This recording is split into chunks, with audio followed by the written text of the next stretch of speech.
want to thank everybody for coming tonight. Thank you for the staff and owners of the bookstore Medicine and Nightmares. We really appreciate your effort, and we will be eternally grateful. This event is organized by Labor Fest, which we're celebrating our anniversary commemorating the 1934 general strike in the United States. It's a great opportunity to commemorate these historical events. There has been class struggle in the United States, whether you know it, wanted to know or not. And we want to revive that. We need definitely hard and strong class struggles. So this event has been organized with collaboration of many individuals and groups. Without further ado, we will introduce our featured speaker tonight, and we hope that we will have a night of good discussion and exposition and criticism of ideas. Our speaker tonight comes from Argentina. We have an Argentine contingent. from Argentina, where imperialism is trying to defeat the vibrant and strong labor movement, and it's a country with a lot of resources. Imperialism has been raping the country through privatization, by backing corrupt and bought-up politicians. One example of this is that the country at this moment is indebted in a $400 million debt, which represents $400,000 million, which equivalents $400 billion. And that represents the 88% of the internal gross product.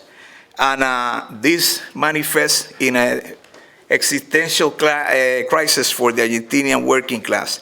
One study performed by the Social Observatory of the Catholic University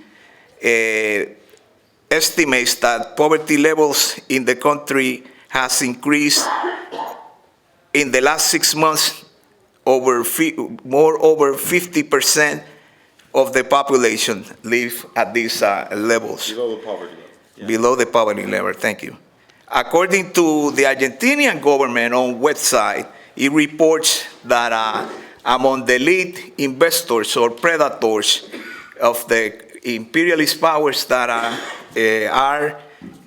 plunging the country is obviously the United States of America, followed closely by the European Union, led by Spain. So Argentina is at a crossroads between, imperialist plunging and class struggle. So the name of our talk tonight is Argentina, Imperialism, and Milei. So our program will consist in this. Our featured speaker will speak a report of the conditions of Argentina at this moment, and then we will move forward to a commentary on a book that he wrote this past year called La Crisis del Imperio Norteamericano, the crisis of North American Empire, lucha de clases from los tiempos de Trump y Biden, class struggle in the epoch of Biden and Trump. A couple of words about our featured speaker is Guillermo Kane. Guillermo Kane is a member of the Central Committee of the Partido Obrero of Argentina. He has been voted 3 consecutive times as a parliamentary representative to the legislature of the province of Buenos Aires, on the ballot of the left front in representation of the electoral section 3, which concentrates the most populous working class district in the Buenos Aires metropolitan area. He was, at a very tender age, an initial organizer of the Polo Obrero Piquetero movement, in La Matanza, the largest municipal district in the country. He has served as an editor of Prensa Obrera newspaper and website, as well as the theoretical Marxist journal En Defensa del Marxismo, in defense of Marxism.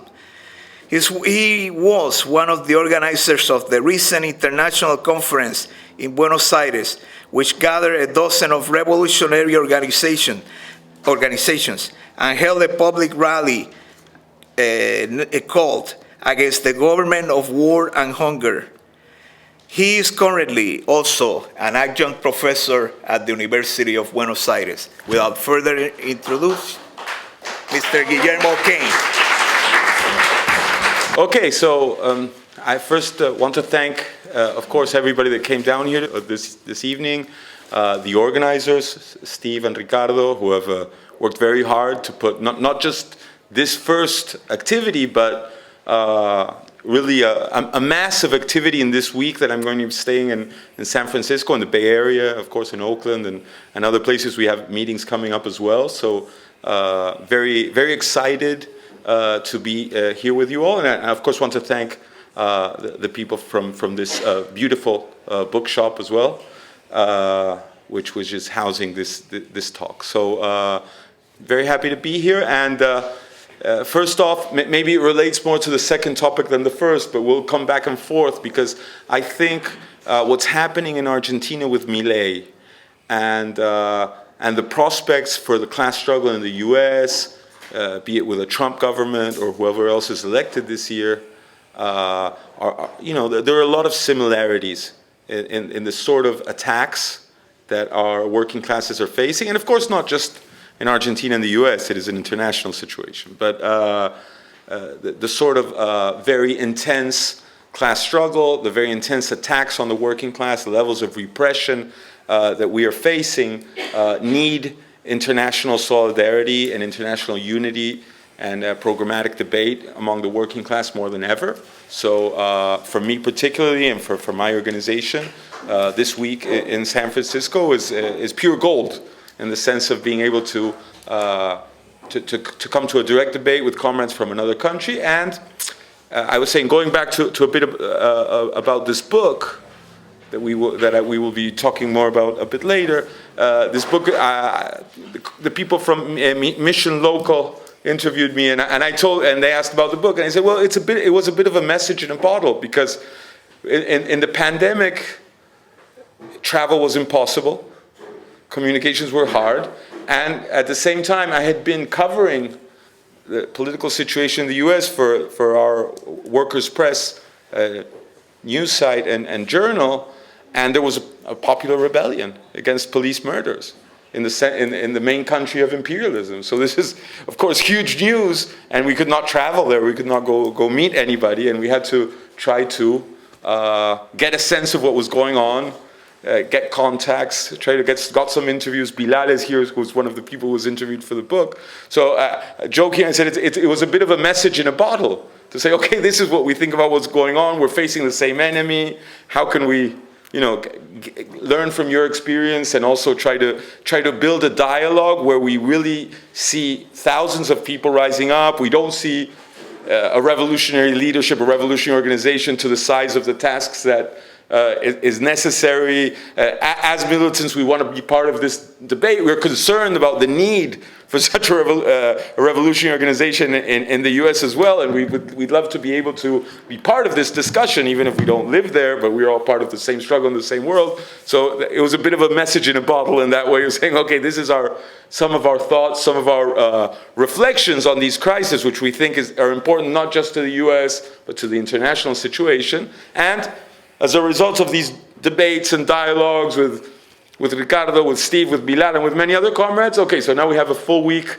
of many activities of debate, many as part of Labor Fest, some with other organizations who have also taken interest in this visit and asked to set up other talks and debates and Q&As and whatever. So just to start off saying, I'm very happy that some people say nowadays people don't read or aren't interested in ideas, but we see that if we work hard at trying to understand our reality and at opening up a debate on the strategic difficulties and points that working class militants have to get to, it seems if there are thousands of us looking for the same answers and asking the same questions, we eventually find each other. So this is happy to be able to see that this is proven true.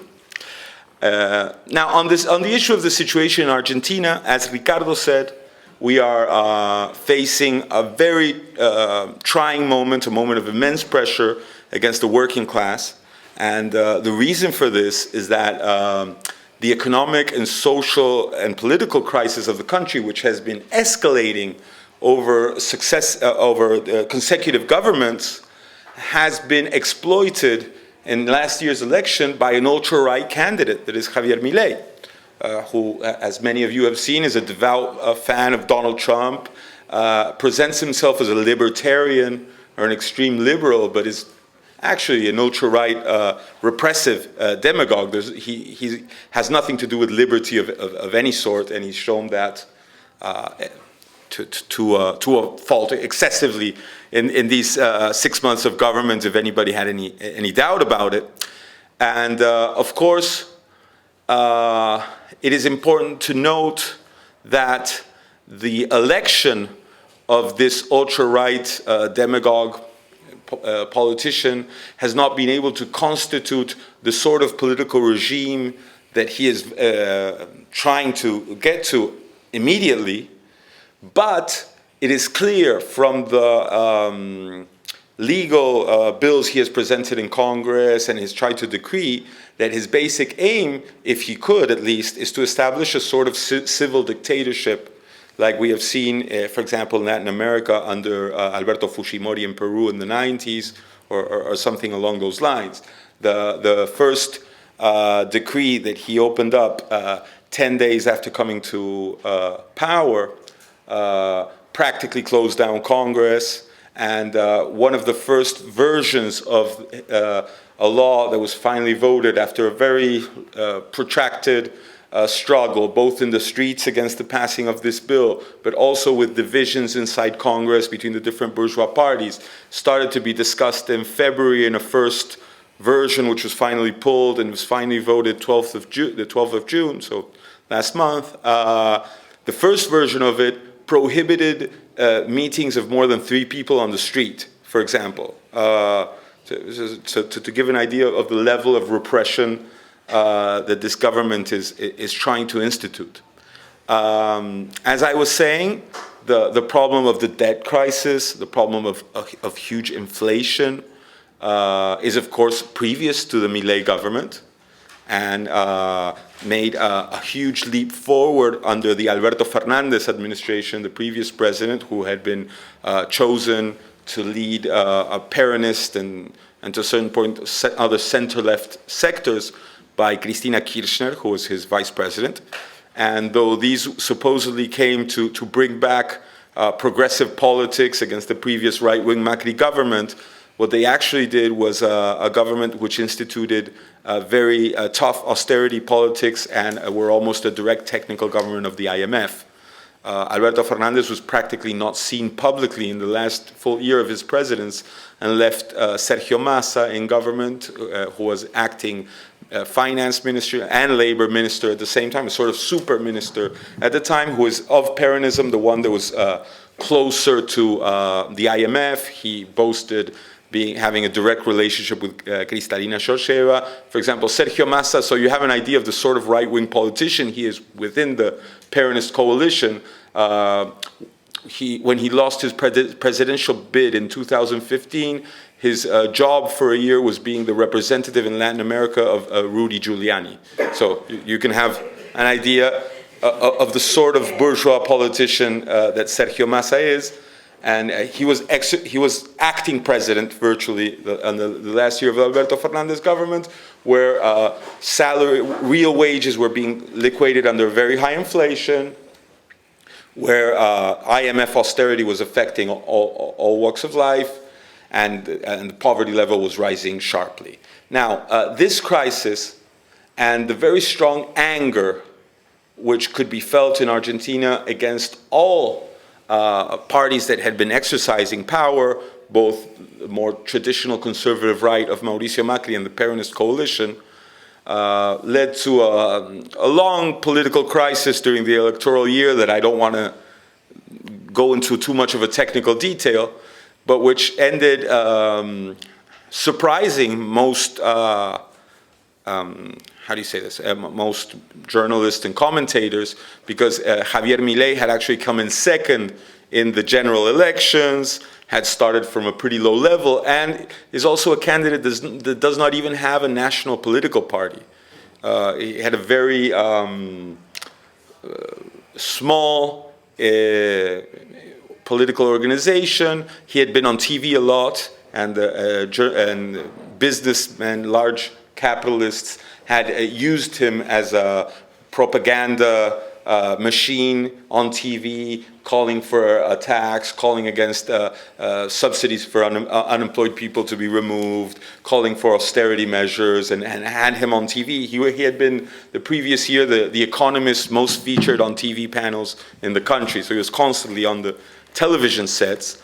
And Peronists actually set up ballots for Javier Milei's ultra-right formation to try to divide votes for the conservative right that they thought was going to be their main contender in the election, and even used the political apparatus of Peronism to ensure his presence in the election in the schools. So there was definitely a collaboration there. Now, this flirting with the ultra-right led finally to an ultra-right government where in the runoff elections, the conservative right of Macri and Milei, and the ultra-right of Milei reached an electoral agreement, which has then led to not a formal coalition between them, but some of the main members of Macri's party are now part of the Milei government, as his, for example, his presidential candidate in last year's election, Patricia Bullrich, who is the current Minister of Security and who is has been a figure in many right-wing governments and is a person very linked to the repressive apparatus and internationally to the Mossad and the DA, for example, the DEA. So you have an idea of the sort of very repressive right-wing that they express. Patricia Bullrich has personally been a minister of the De la Rua government that was defeated, which was also a very austerity-centered, anti-popular government that was overthrown by a popular rebellion in 2001. And then she was the Minister of Security of the Macri government, which in 2017, after winning a midterm parliamentary election, announced it was going to do a labor reform, a pension reform, a fiscal reform. So it was like an all-out attack. This led to, in 2017, a huge physical battle on the streets surrounding the Congress, where the first of these reforms was being voted, the pension reform, by about 100,000 workers who fought for hours against the police on the 14th and the 18th of December in 2017, which, though it did not oust the Macri government, it defeated its political capabilities for advancing to this labor reform that it had already announced, and that bourgeois opposition, the governors of Peronism, and the trade union bureaucracy of the CGT had already signed off on, that they would vote this in Congress. But this very important battle of the Argentine working class did not allow Macri to advance to this labor reform. So there is something in the Milei government, and this is not to, how do you say this, to put fear into the hearts of those that might be looking towards Trump 2.0 or a new Trump government. But to me, there's a figure there where we know Patricia Bullrich and all these people, and the finance minister, Caputo and Sturzenegger, have also been both in the De la Rua government and in the Macri government, taking on these huge $1 million debts from the IMF, giving them directly to bankers to get them out of the country, and adding to the huge mortgage that is placed on our country. So these are all criminals who, under a workers' government, should be tried for their crimes, but who, under the bourgeois government of Argentina, are repeat offenders in one government of enemy of the people after the next. To give you an idea of what we are looking at, Milei did a right-wing demagogue campaign saying he was an enemy of the political caste, of the political class, that the Congress was full of rats, and that he was going to close it down, that he was going to put a bomb in the central bank.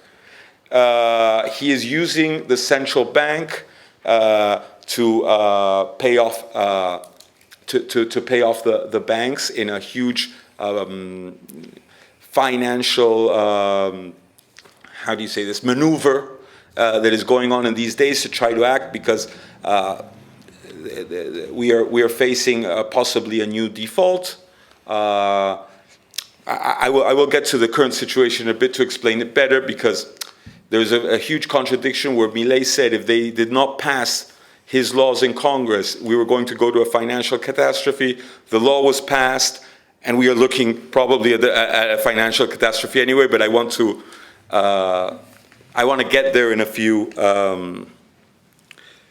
minutes. So to start off, the Milei government announced, I was talking, we passed each other on the street with Gerald Smith, and he asked me about this. How can it be illegal to demonstrate? The Argentine constitution guarantees the right to demonstrate. It's a bourgeois constitution. It's not a people's government. It's not a government of the workers. It's a government through representatives in such a way that can be controlled by the bourgeoisie. But even this bourgeois constitution guarantees our right to demonstrate and to protest. And this is a right that is very valued by the Argentine working class and the Argentine people, because we have lived through many dictatorships. We all know of people in our families or close to our family who have been among the 30,000 killed by the military junta during 1976 to 1983. So these democratic freedoms are not part of something given to us by capitalist democracy, but it's something that has been part of very intense struggles in our lifetimes, in the lifetimes of our parents or our family. When this government came to power, there was a huge devaluation of 50% of the peso with a complete freezing of salaries to start off with, and taking out all government subsidies to public services, which was a huge direct increase. Second thing they did is announce, but not even voted as a new law, just a ministerial resolution of this minister, Patricia Bullrich, saying that demonstrations that were not specifically arranged with the government were forbidden. They call this an anti-picket protocol, and they said it's now illegal to demonstrate. And there, the PO, my organization, the Partido Obrero, the Workers' Party, played a very important part, which Bullrich and Milei are not willing to forgive us for what we did. So the persecution that we are seeing these days against the PO has a lot to do with something that started, of course, before this, during our long decades of struggle, but this will give you an idea. The Polo Obrero is unemployed workers' piquetero movement organization that has a strong leadership by our party, by the PO. And it is part of a front, a united front, with many other unemployed workers' organizations. These unemployed workers' organizations, before Milei took office, when he had already won the election and he was announcing the layoffs that were coming and the austerity measures that were coming, when the trade union bureaucracy was nowhere to be seen, was not announcing any sort of activity, many organizations, even on the left, were waiting to see what happened and were not rushing to announce any acts of rallying or demonstration. The Polo Obrero delegates at a conference, a national conference of unemployed workers, said we have to meet Milei with the demands of the workers against these austerity measures, and demanding we want jobs, we want social measures to be improved because inflation is destroying what little social assistance there exists. And we will march on the 20th of December, 10 days after he takes office. He took office on the 10th of December, with our demands. Because the 20th of December is the anniversary of the popular rebellion, which threw out the De la Rua government in 2001. And all those who defend the legacy of the popular rebellion demonstrate every 20th of December. So we announced this publicly. And the other left parties, which were maybe hesitating about whether it was a good idea to come out and demonstrate, finally joined as well. And several trade unions who have a combative leadership and of left militants joined as well. And some human rights organizations joined as well. And it started to become an important united front that was calling for the first demonstration against the government. And then Javier Milei and Patricia Bullrich said that this march is forbidden, and particularly did a very strong campaign to intimidate the unemployed workers movement. They said anybody that goes to this march will stop receiving government subsidies, for example. They have apps on your phone, like where you have your social security information and things like that. And anybody that receives an unemployment subsidy from the government got a direct message from the federal government saying, if you go to this march, we will withhold any future social assistance. The 20th of December, we went into a city that was militarized. The train stations where demonstrators come in from the greater Buenos Aires area were full of police, and there were on the speakers of the train station government messages saying, do not go to the march. And when we went there, we had to face police repression.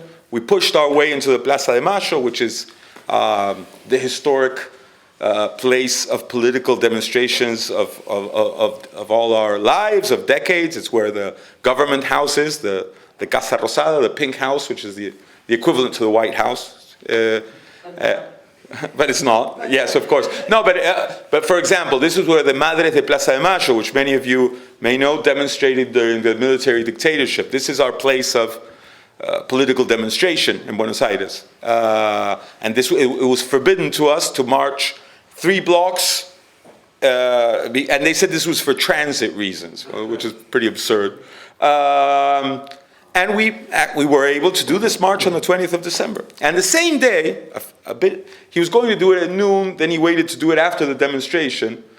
And but this was not just something that we give importance to. The whole country was watching this. Every television station in the country was a split screen between the demonstrators. We were pushing in past the police into the Plaza de Mayo, and Javier Milei and Patricia Bullrich in the headquarters of the police with the monitors sending the police motorcycles to harass the demonstration. So this is a bit the picture. Javier Milei was going to announce his first decree that day at noon, but he waited to do it after the march at 9 p.m. And it was a decree that changed over 300 existing laws, very ambitious decree, including labor reforms, taking over parliamentary powers, preparing privatizations, giving many possibilities of concentration of economic powers to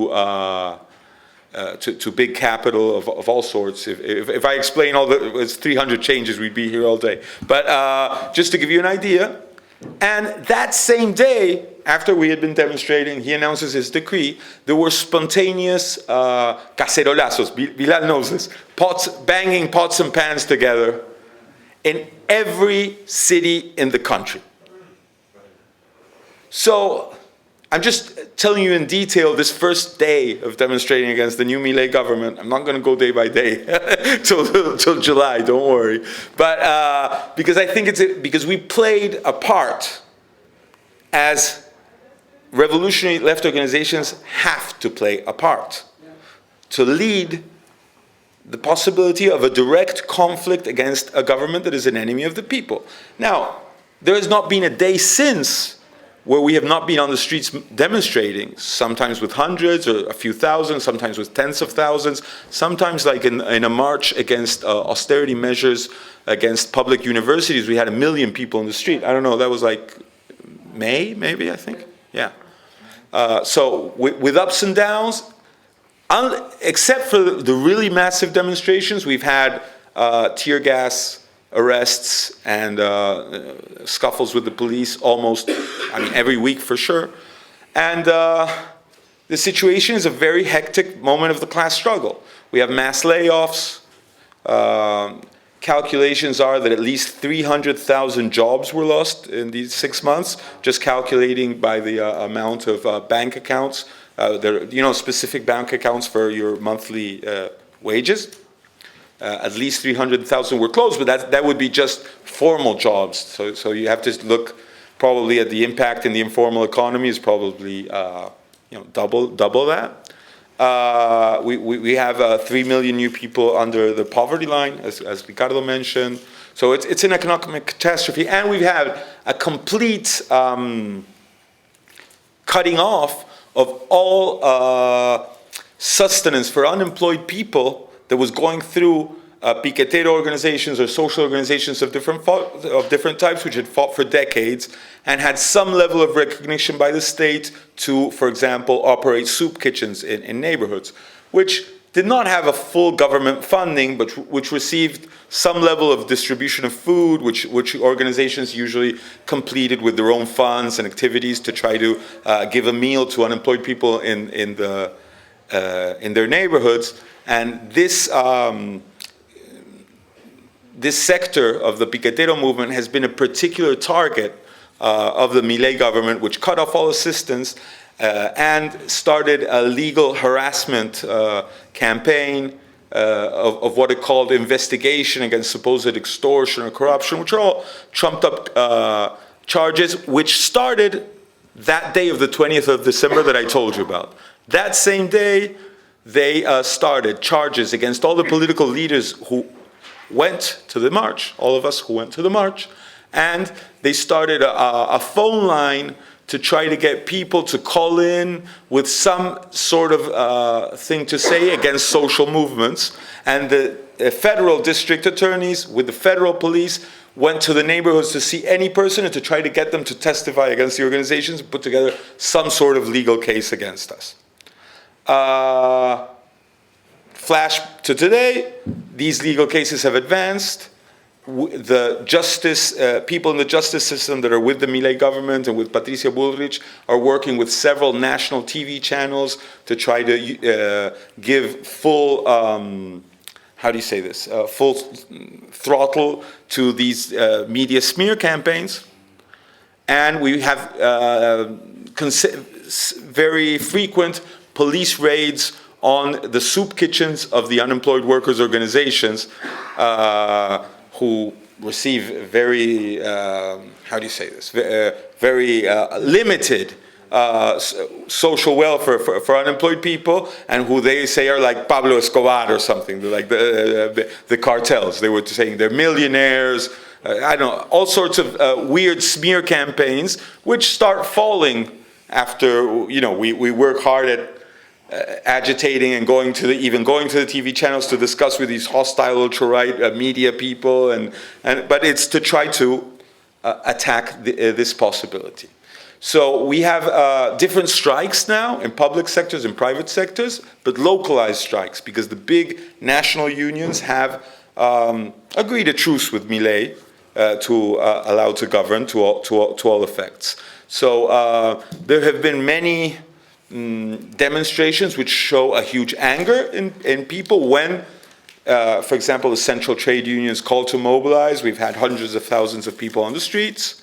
We have many localized struggles against layoffs, for wages, against these government reforms, but we also have very strong repression to stand up against. So, for example, the day that this Ley de Bases was voted, which was his big reform package, with the help of Peronists and radicals and the traditional bourgeois parties in Congress, because Milei is a complete minority. I don't know if I expressed this enough. He has not one governor, not one mayor. He has a complete minority both in the Senate and the chamber and in the lower chamber. So any law that he manages to get voted is only because of the help of the rest of bourgeois political parties who have negotiated, who have said this part of your bill we won't, and this, but where the part of privatization, very strong labor reforms, emergency powers for the president, privatizations, all of this has stayed in the Ley de Bases that was voted on the 12th of June, and where all of us who were demonstrating outside also faced a tremendous repression, a hunt on the streets of Buenos Aires for demonstrators. 33 people were detained, were tortured under detention, even they were already within the jail completely far away, like days after they were detained, were stripped bare and sprayed with very noxious chemical gases that they're using on us these months, which are not tear gas, and it's not a pepper spray. It's like a very aggressive version of a pepper spray. I don't know what the technical name is, but it's on you for over 10 hours once. Like reactivates whenever you even break a little bit of a sweat. It's a very noxious chemical that they have bought, which is very expensive. So they're not sending the food to the soup kitchens, but they're buying a lot of new tech to use on repression. And they made people strip bare and threw this on them and attacked them. So 33 detained, 12th of June. We've been on the streets for them. There's 2 comrades who are still in jail. Daniela and Roberto are still in jail 40 days later. And the more general situation is we've got comrades facing charges of all sorts for demonstrating, trying to throw social movements as if they were criminal organizations in all the country. These raids have included, for example, a raid on the national headquarters of the Partido Obrero, of the Workers' Party, which is not being investigated as a political organization in any of these legal cases that they have put together, but which a judge sent federal police into our headquarters anyway, though he didn't have a specific warrant on the legal headquarters of a legal electoral party of 40 years of existence in our country. We have filed a lawsuit in the Inter-American Human Rights Court, for example, as one of the places to try to denounce, because we think this is a huge leap in an attack on elemental democratic rights, evidently, and many of our leaders are trying to be put up on different sorts of legal charges of the type that I was saying before, with supposed corruption. Now, these people who saying the social movements are corrupt are denying the elemental rights to all the movements to be able to operate these soup kitchens. There was a big scandal because the Ministry of Welfare, which has to hand out this assistance, for example, was letting the food rot. For 5 million tons of food. I don't know, some of the people who are from Argentina, maybe Laura, you've probably seen it because it was a big scandal.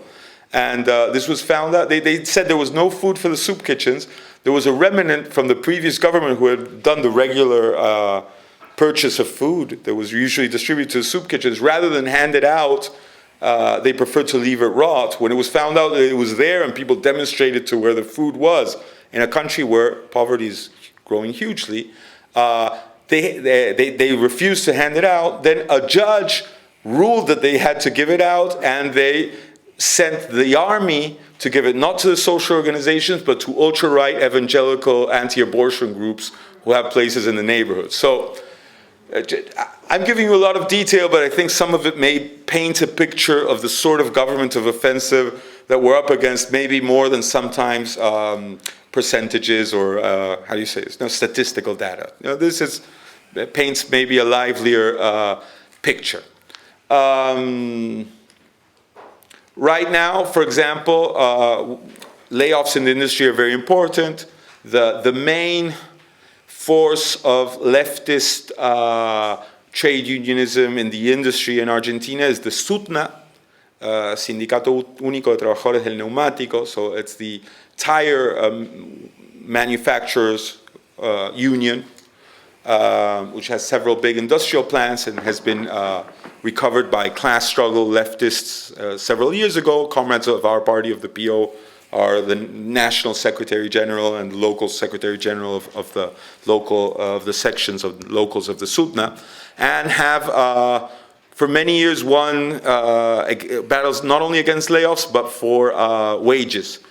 We had a very big conflict in 2022 where we won something that comrades know. It's on the transitional program, the how do you say it in English? La escala móvil de salarios, the sliding scale of wages. So the comrades had a 6-month-long conflict where they managed to. They're the only union in Argentina which has in writing in their labor contract that their their yearly increases have to be above inflation, which is a very high number in Argentina, particularly. And this was one occupying the Ministry of Labor among the things that were done in this 6 months for days.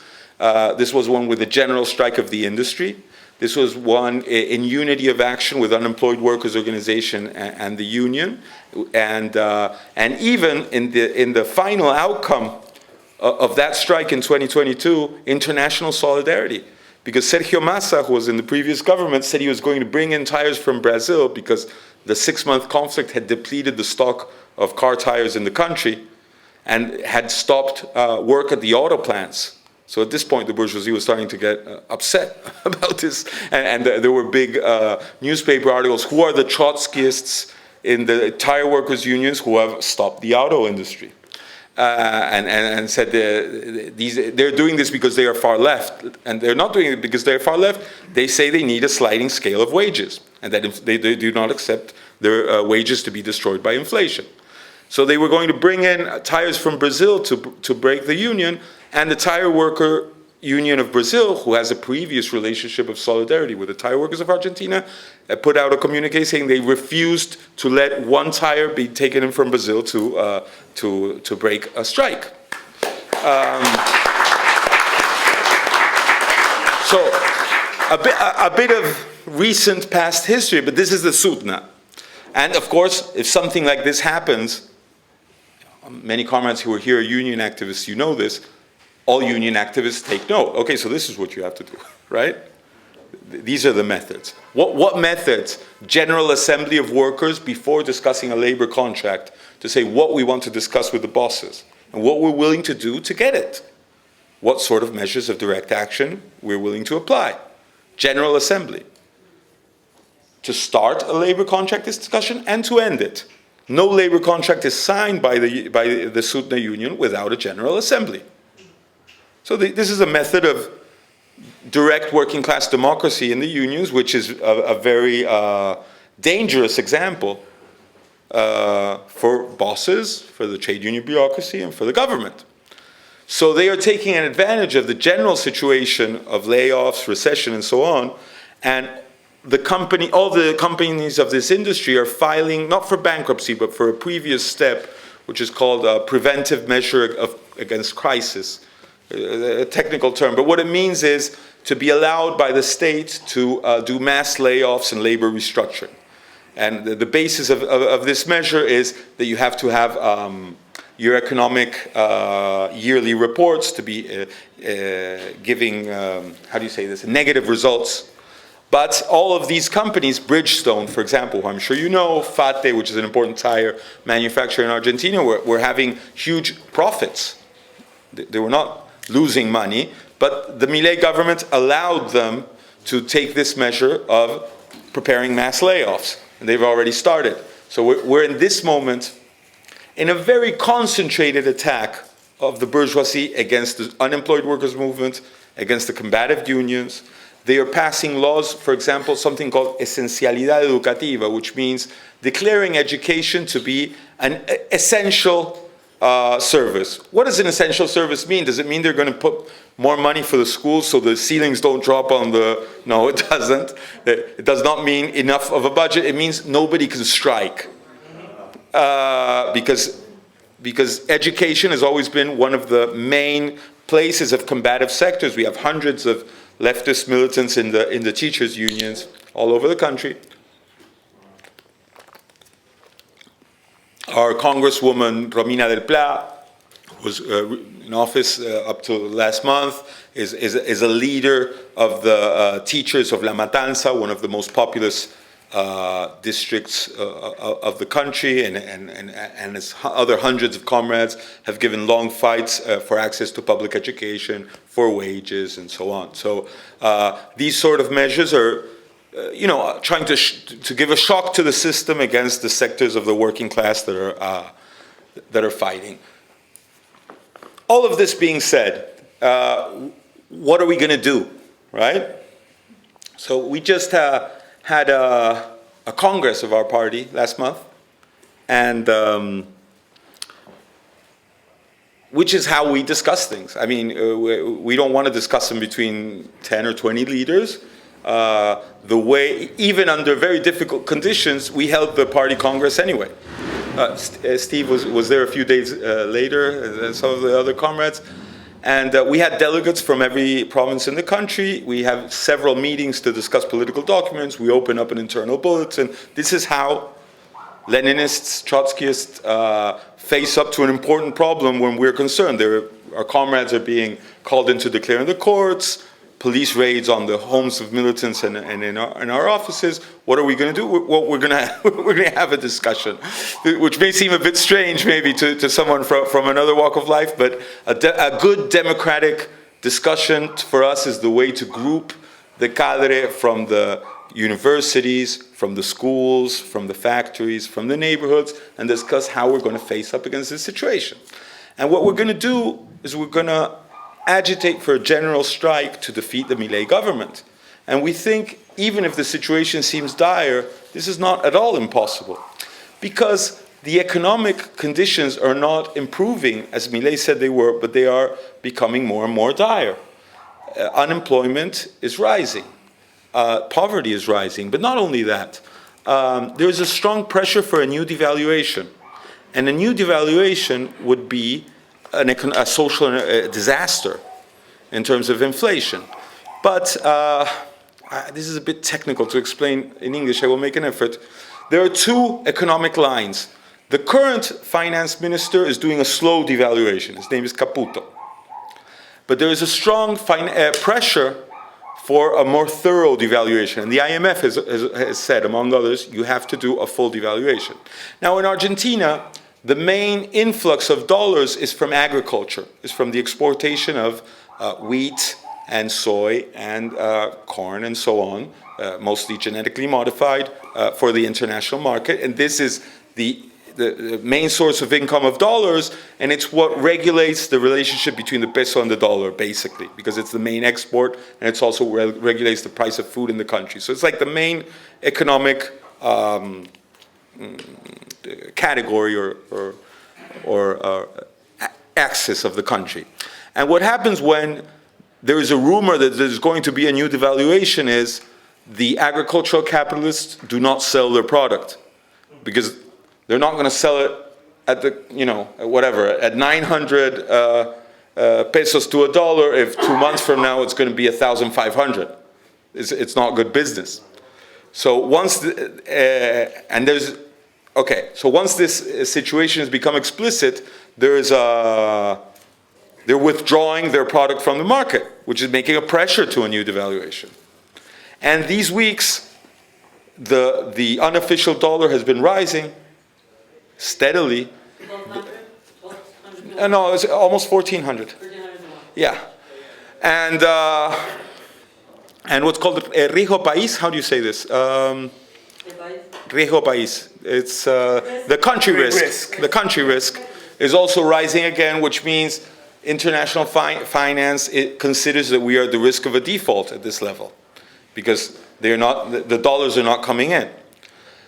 So it's looking like, even though Milei has had his moment of national unity with bourgeois opposition with the voting of this law last month, and then they had a big official act where the governors of these bourgeois forces who had voted in Congress with him came in on Independence Day, and they signed something for economic freedom and all these big liberal catchwords.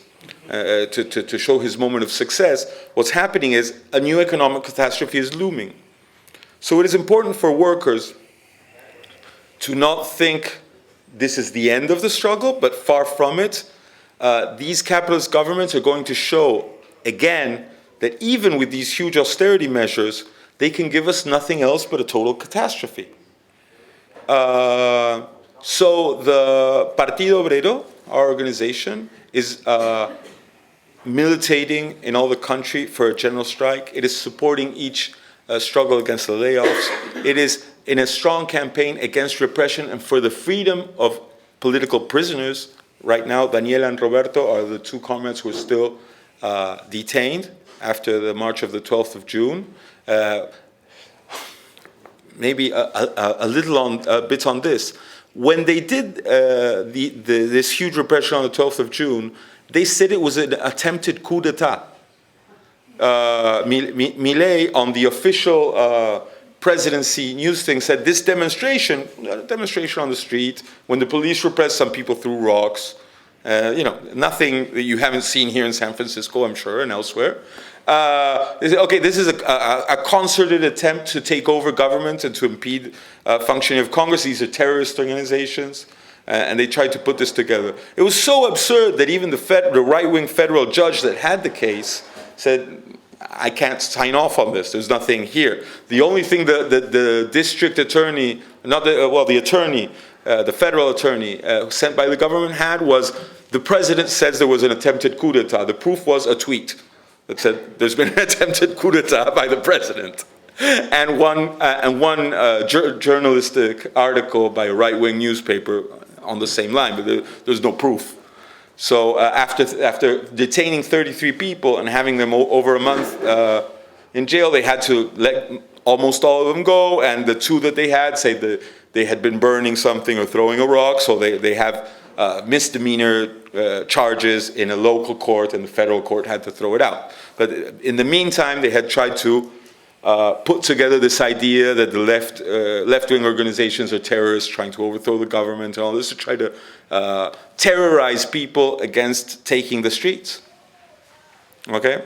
So this is the situation. We have some leaflets here on the situation of persecution in Argentina against the Partido Obrero. We want to take advantage of, certainly these days here, but more in general, an international campaign of solidarity, because we have mounting legal cases which are very expensive, and the government is in, how do you say this, in the perspective that they seem to be working on, includes possibly illegalizing our organization or throwing important leaders in jail.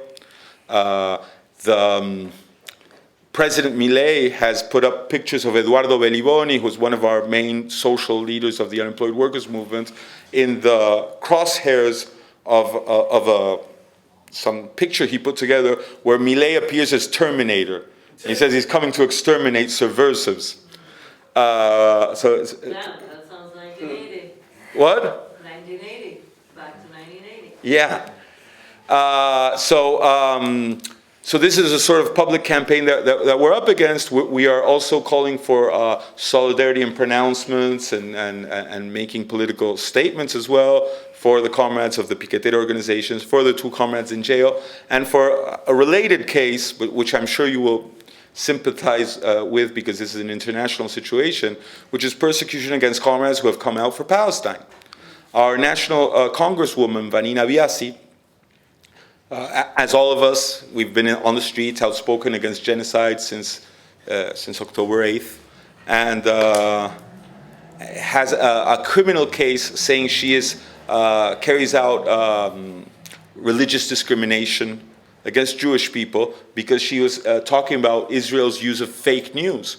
For example, I don't remember the name of a girl who they said that she had been murdered and described the ritualistic murder that she had been carried out by the Palestinians, and the girl was alive. So when the girl appeared alive, Vanina said, okay, this shows that the Israeli state is using fake news, right? And this has been called religious discrimination and anti-Semitism, and there's a legal case which a federal attorney is trying to make advance against our socialist revolutionary comrade Vanina Biasi as a supposed anti-Semite, which is complete trash. But the Simon Wiesenthal Center of Latin America is putting money and attorneys into trying to give this legal case a standing. So they're trying to advance with this. As I know, there are many comrades who have been brave and outspoken here in the U.S. and all over the world against genocide, and this is a part of this situation. So just in general, this, and so this is a situation, the class struggle in Argentina. We're happy to be able to bring it here. We know it is not a particular or a completely different situation than our comrades in the rest of Latin America, in Europe, in the United States, and of course all over the world, in Africa and in Asia, are standing up because we are in the midst of a terrible capitalist crisis, because this capitalist crisis is exposing the political regimes of the bourgeoisie to a decomposition where the ultra-right, the pseudo-fascists, wars, genocide are becoming commonplace, part of a commonplace reality, and where more than ever we need international unity of the working class, revolutionary parties of the working class in our country, and to be able to fight together on an international level. So we're happy to bring this experience of workers, of young people standing up against the ultra-right government of Milei in Argentina. We need the strength of all our comrades all over the world. We need your solidarity. We're willing and ready to give that back to you as well, and we want to join together in the struggle against these governments of offensive against workers, and we know that we will win. It's a tough struggle, but capitalism shows no exit, no solution for humanity, and has to be replaced. So we have to work more than ever to end the suffering of our peoples. Thank you very much.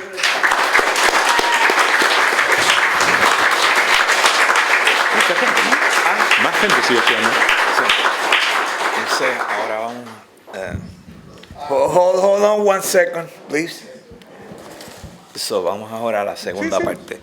Okay, now we're heading to the second part of the program, which Conrad Guillermo Kane, for a few minutes, will be more or less doing a small discussion of his book. And that will be, after that, we will open the floor to questions and answers. So, hold your horses.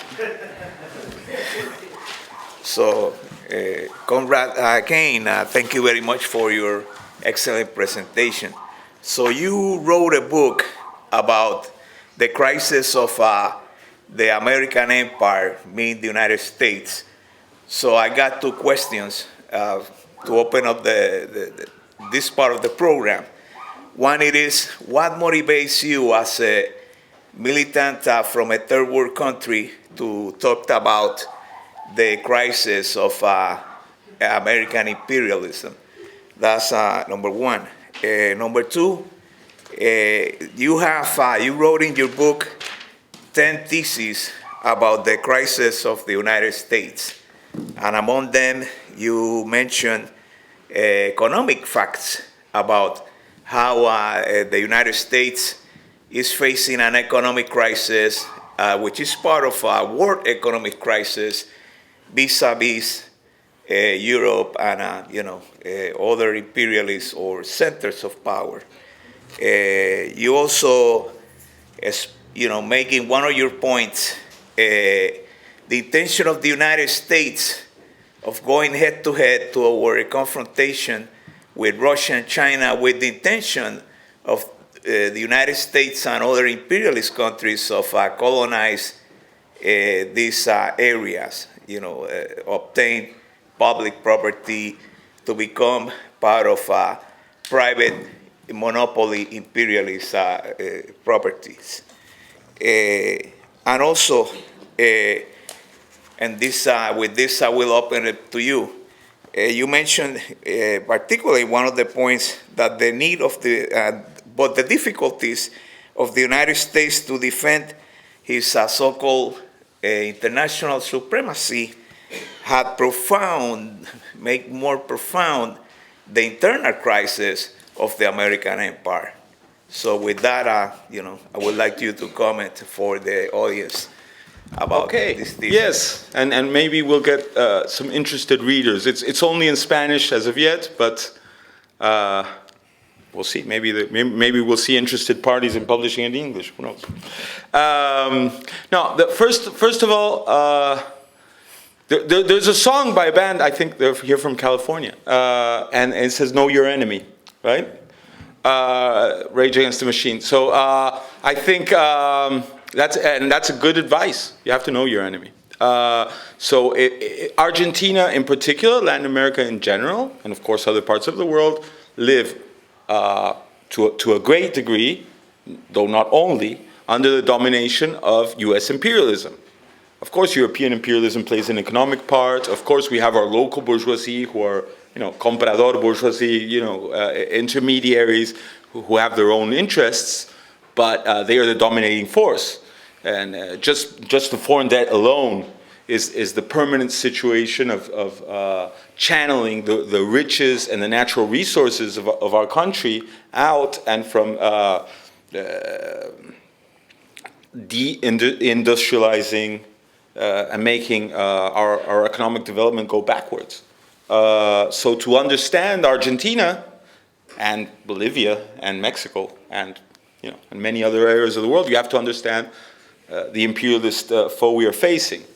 And this is a new historical development because it is clear just from watching the news here of all of you standing up against police assassinations in 2020.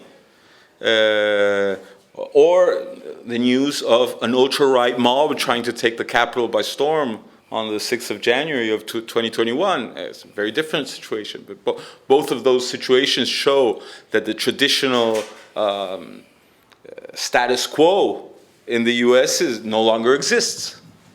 And that's interesting because there are many believers in American exceptionalism in the U.S. and in countries like Argentina as well, because usually you have bourgeois commentators saying, well, this is a problem because we're such an underdeveloped country. Things like this happen. You have piqueteros, you have class struggle, there's political destabilization because we're not a serious country like the U.S. Well,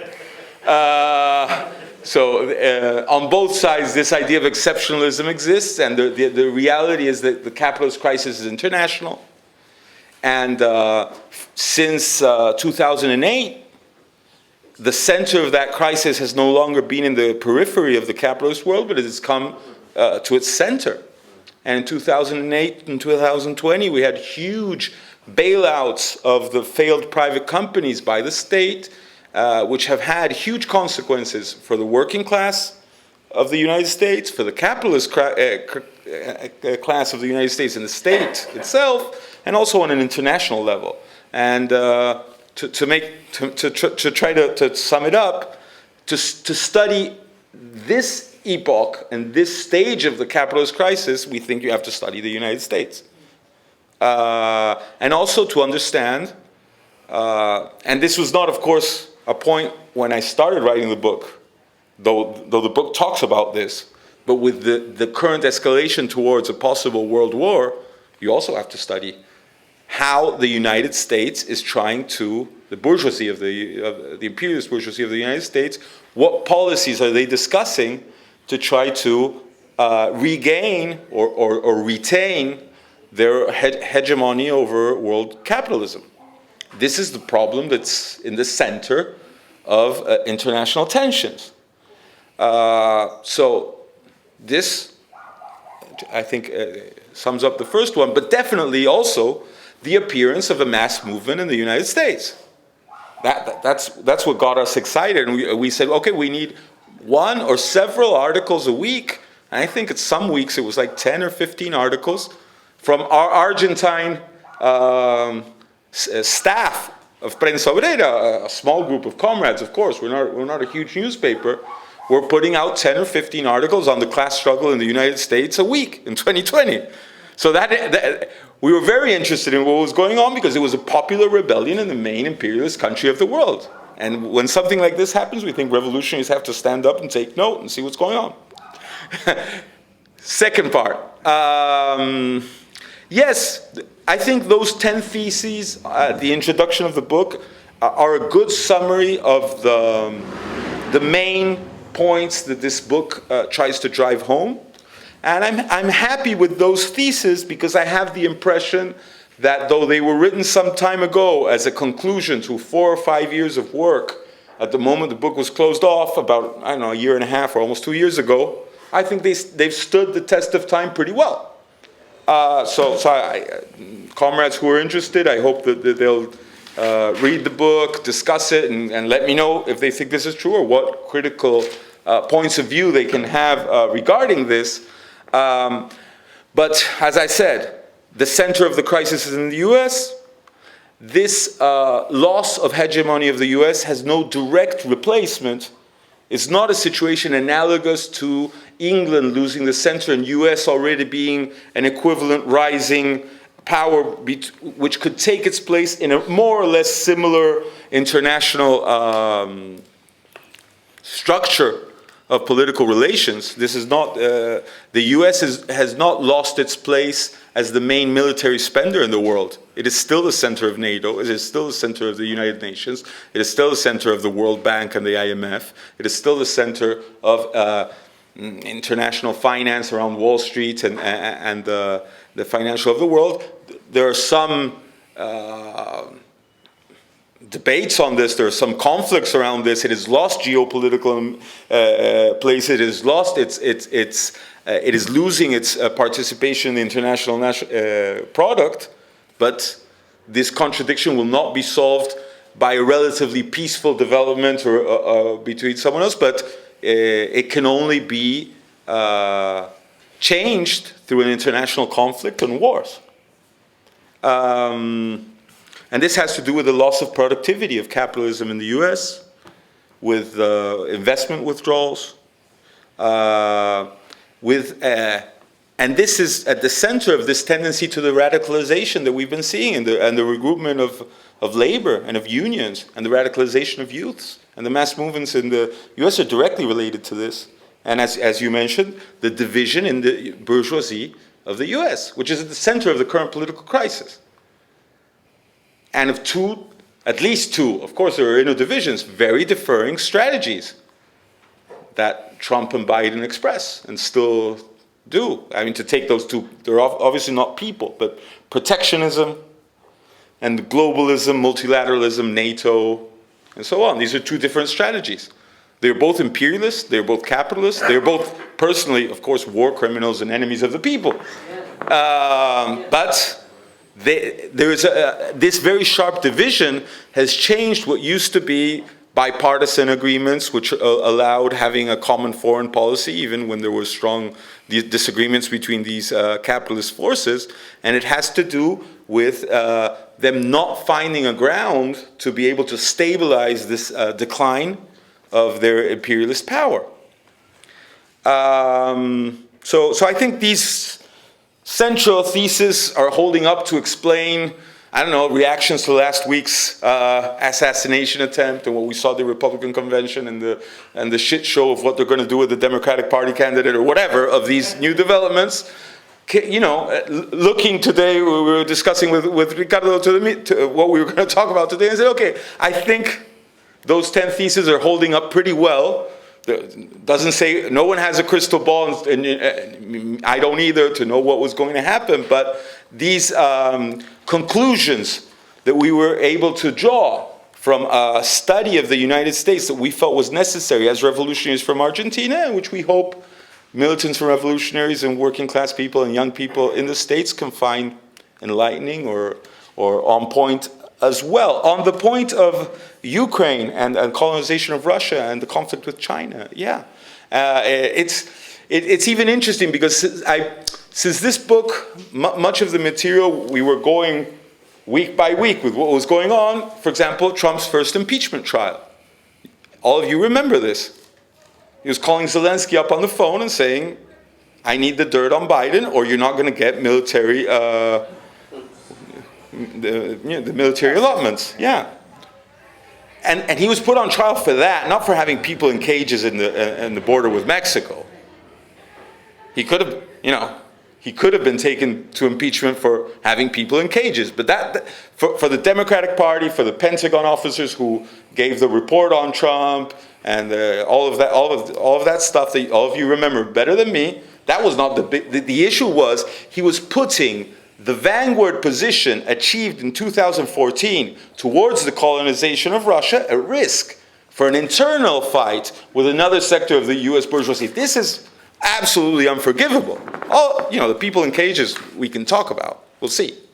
This is unforgivable because this is a position hard won on an international level to see if capitalist restoration, which was supposed to be the big saving board for capitalism, for international capitalism, and which did not solve the international crisis, which the level of industry that they've developed in China has just made a new, more competition.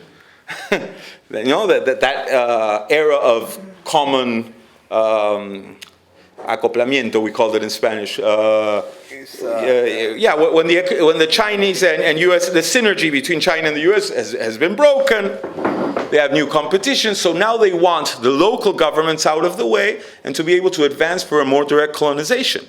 Now, these local governments, both Putin and Xi Jinping, are reactionary. We want to be absolutely clear on this. We have absolutely no idea of a positive character.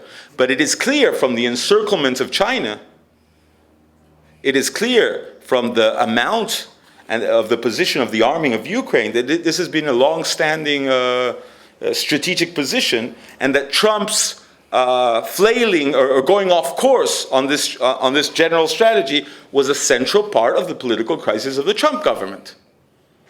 So, just in this conclusions that we were able to draw from the political crisis at that moment, and which clearly today have to do with what we're seeing of the debacle of the Biden government, where the big push for supposed normalization of the U.S., we're going back to how it used to be after the debacle of Trump, has been impossible, because it's not a problem of Trump or Biden, it's a capitalist crisis which has no resolution under them, and which this extreme militarization, which Biden has pushed for under his government, it has been the relaunching of a much more severe imperialist presence in Ukraine, in Palestine, encircling China.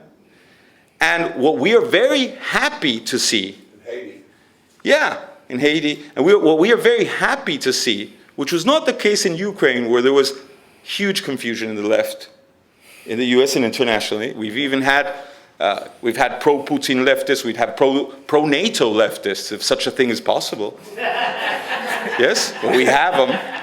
And so there was huge confusion with Ukraine. But we are happy to see that with the genocide in Palestine, a mass movement has emerged in all the world and with huge strength here in the United States, and for anti-imperialists the world over. This has been a huge reason for joy to find thousands and thousands on the street saying the genocidal government of the United States has to stop funding the destruction of the Palestinian population, and we're happy to be here in San Francisco, which has been one of the centers of the struggle. Thank you, comrades, for giving us hope and joy to fight on.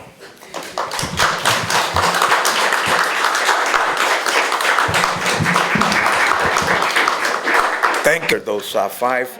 We'll start with these five, and then we'll take the next until they kick us out. No, they're not going to kick us out because they're nice people here. So, on the first, well, there's a related point between the points Gerard and Steve were making in a way about fascism, and then is this fascism? Okay, so, and I agree with Gerard, which because we sometimes use fascism as an insult.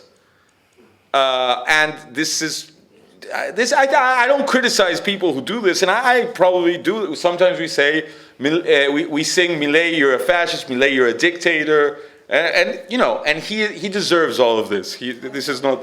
But is this a scientific characterization? Because if we're going to act, we need a scientific characterization as a basis for action.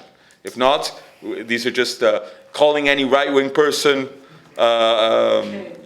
He's not a pig, And in this case, so this is for example, who are we facing on the street?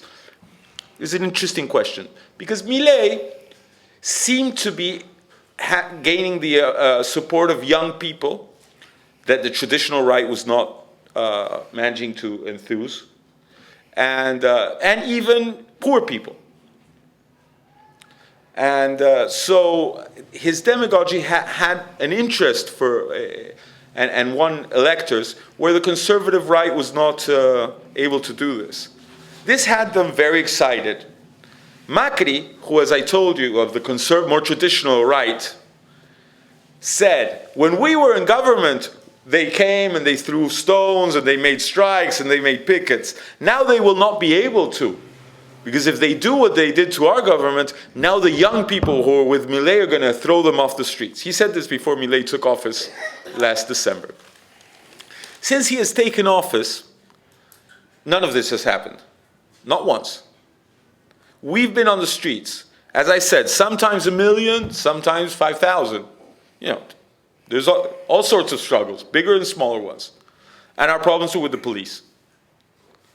Systematically. And they use police repression, they use the federal courts, they use bourgeois media, but they do not have fascist gangs. So this is it's very important to note this difference. They're actually mobilizing much less now than when they were on the campaign. The public rallies Milei has called are minuscule. And each time he's gone to a province and called a public rally, there have been more workers demonstrating against Milei and even facing police repression than people coming to greet him. So this is an important piece of information, which I thank the comrade for being specific in his question, because this allows me to see that this is an important piece of information to give you. Does this mean there are not people who are ideologically fascist in the Milei government? No, I don't think it means that. I think that's a component of the sort of demagogy that they are using. They would like to, as I said, Macri, who was even an outside supporter, said, we're going to form groups, we're going to come get you, but none of that's actually happening. And the more popular working class sector who voted for Milei is the one who is most dissatisfied with the Milei government, and the more traditional aristocratic voters of the conservative right are the ones who are happier with him.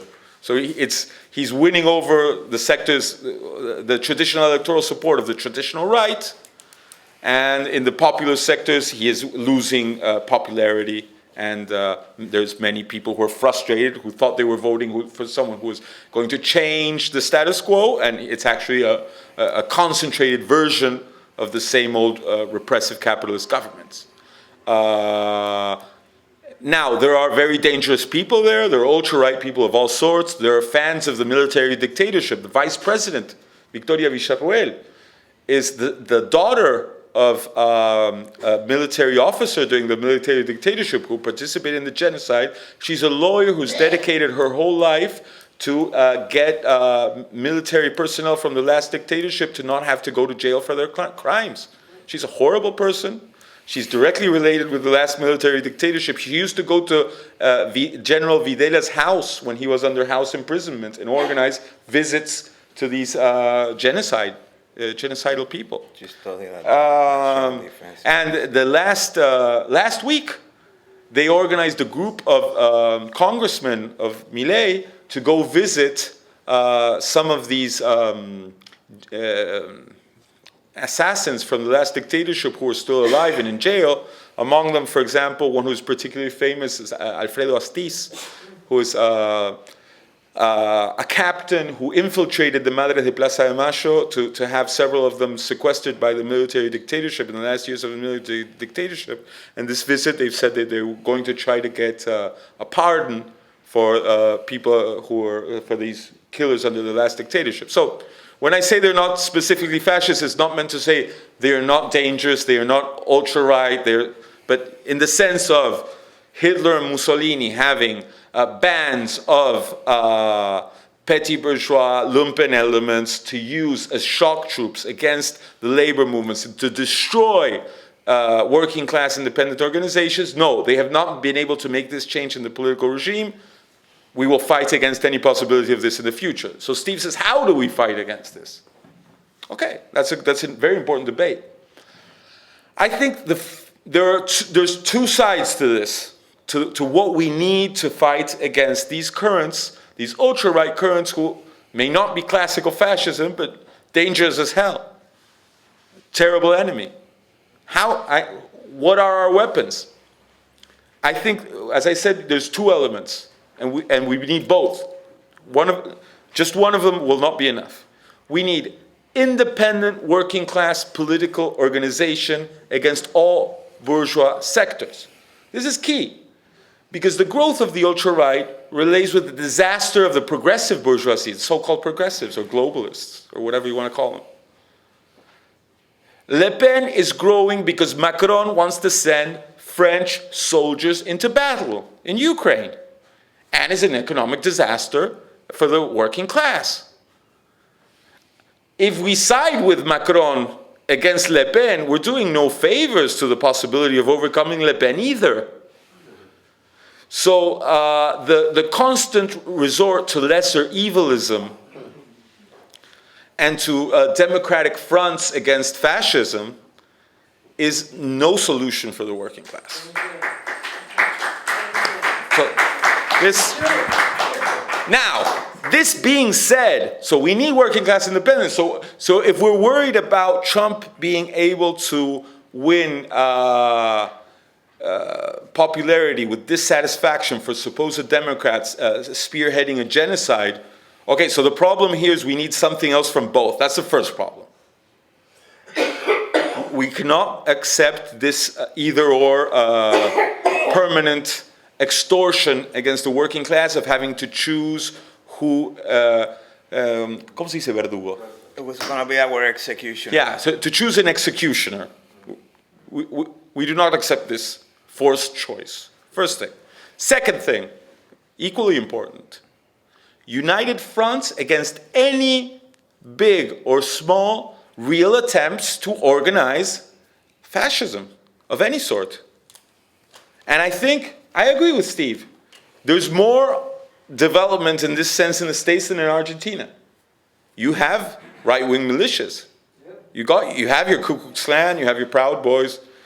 You know, I don't envy you for them. We don't have those in Argentina in those levels. Yeah.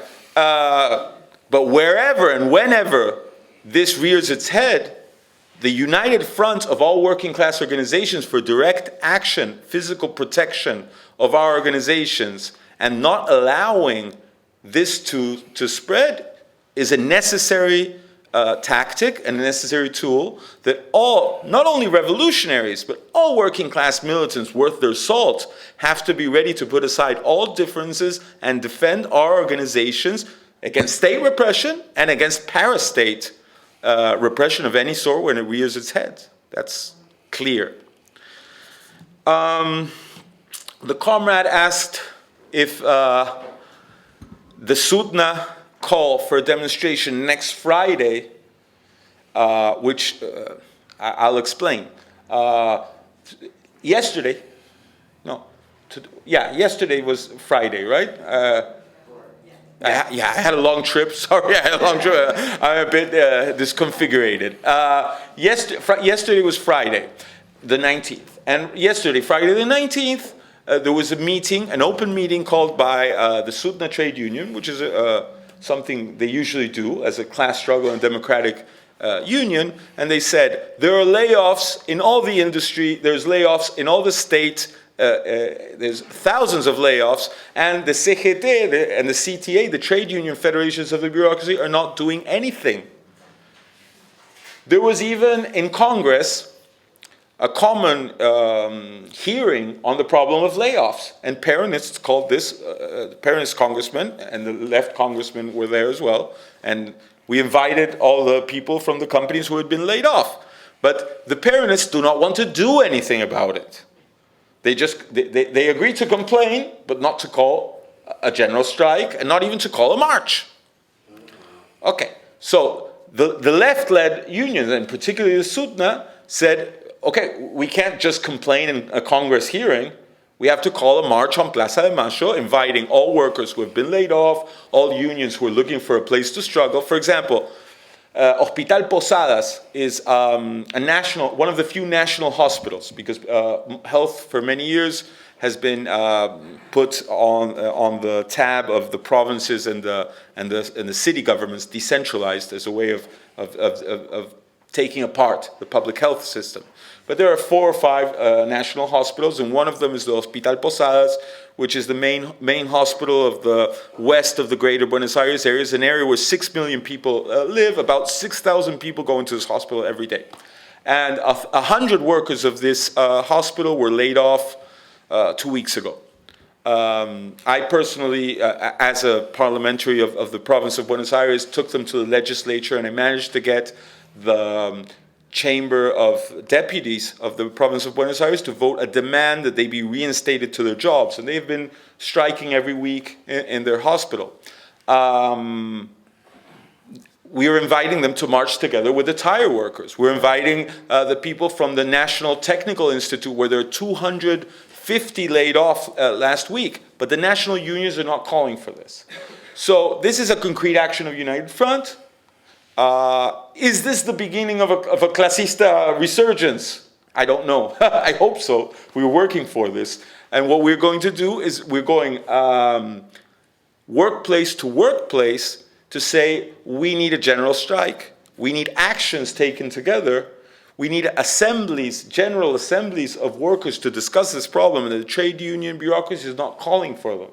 The trade union bureaucracy negotiates parliamentary reforms when it tries to get the parts of the laws that were affecting the structure of the unions, for example, their possibility to collect dues, for example, the funds for health programs which were run by the trade union bureaucracy. When it got those points out of the laws, it agreed to not march against Congress or to downplay its opposition. So it is negotiating, giving, handing out hard-won labor rights for defending its own structure. Because, for example, one of the things that was in the law that was passed is that we can no longer get workers reinstated for a discriminatory layoff. I don't know if this is, if you understand what this means. No. Okay, you sue, if you've been laid off and, for example, were an activist, if you can prove in a court that the reason you were laid off is because you were an organizer in your place of work, in Argentina, though it takes sometimes several years, you can get reinstated into your job. And we have dozens or hundreds of comrades of different organizations who are organizers who, over the years, we've won the legal cases to get them reinstated into their jobs. Even last week in the SUTNA, for example, since we were talking about them, 5 comrades got back into the plant of Bridgestone because we proved in a legal case that the bosses had used the layoff as an act of persecution against a union organization. And this has actively been declared illegal. Now, the only thing you can claim is to be paid in full in your economic indemnization, but you can no longer be reinstated into your place of work. And the union bosses have virtually signed off on this, if not giving their direct consent, not doing anything against it. So in the rally against the passing of this law on the 12th of June, they went for 2 hours. Some of them, when the police stopped them, they did not even try to advance to the rally of the trade union bureaucracy columns. They left at 4 p.m. and the sectors of the left and the combative sectors that were left, when they quickly went away, were surrounded by police and repressed. This is not something I am saying. Patricia Bullrich, the security minister, thanked the trade union bureaucracy on national TV for their conduct this day and for differentiating themselves from the unruly, violent leftists, okay? So this is the situation. This treason to working class interests is very public, is very clear, and I think will give much political material for work in the sense that the comrade is saying, because there are unions that are acting combatively and democratically when they're defending the comrades and are going to strike and to march for these rights and facing up against police repression. And historical experience in Argentina and elsewhere shows that when there is an organization that puts forward the possibility of unions being a tool for the working class and not for turning us over to our class enemies, then rank and file comrades all over say this is the way to go.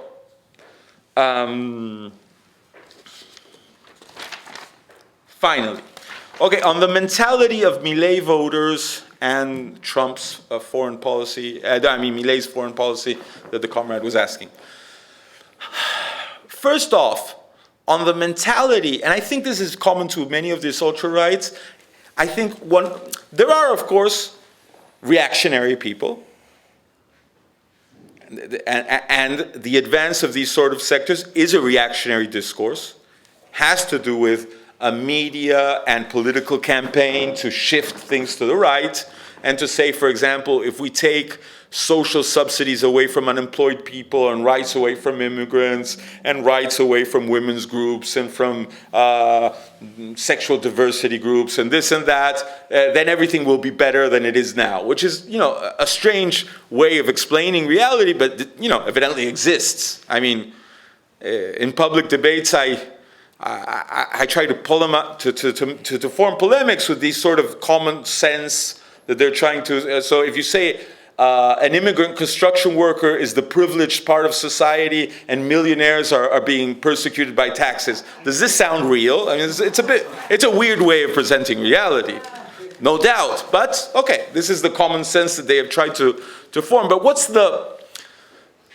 more maybe rational basis that Milei has been able to exploit? That these progressive governments that have talked about human rights, they've talked about democracy, but the reality has been that conditions of living have declined very steadily under them. Precarization of labor has advanced. Levels of exploitation have advanced. The foreign presence of capital in the country has advanced, and the industrialization has descended. So basically, you have very young people who have been formed under Kirchnerismo, the most center-left version of Peronism for over a decade, and they've been hearing about democracy and human rights being very nice things while living in neighborhoods which don't have sewers, which don't have running water, where there's no urban public services, where public health and public education is in decline. And in such a way, the idea of leftism for much of the population has been associated with the Kirchnerista governments, with Chavez in Venezuela and other governments that have reached disastrous social conditions. And this is used by a very systematic campaign of the right wing to present the right wing as rebelling against the status quo, which is weird. It is strange. But this is what they're presenting. I think their government in itself is proof to the contrary, and I think it's giving us a lot of material to try to counter this discourse. But Milei's vote was presented as being radical, as being contrary to the status quo, and as ending the stability of a political caste that was living off the people. This was an important contingent of his political advance. It has been very clear these 6 months, the joke in Argentina, there's dozens of memes, is that he's been outside of the country more than he's been in Argentina. So it's not just been this trip to Spain and several trips to the United States. He was hugging Trump at APAC, I think is the name of the conference, at Washington. CPAC. And CPAC. Okay, CPAC.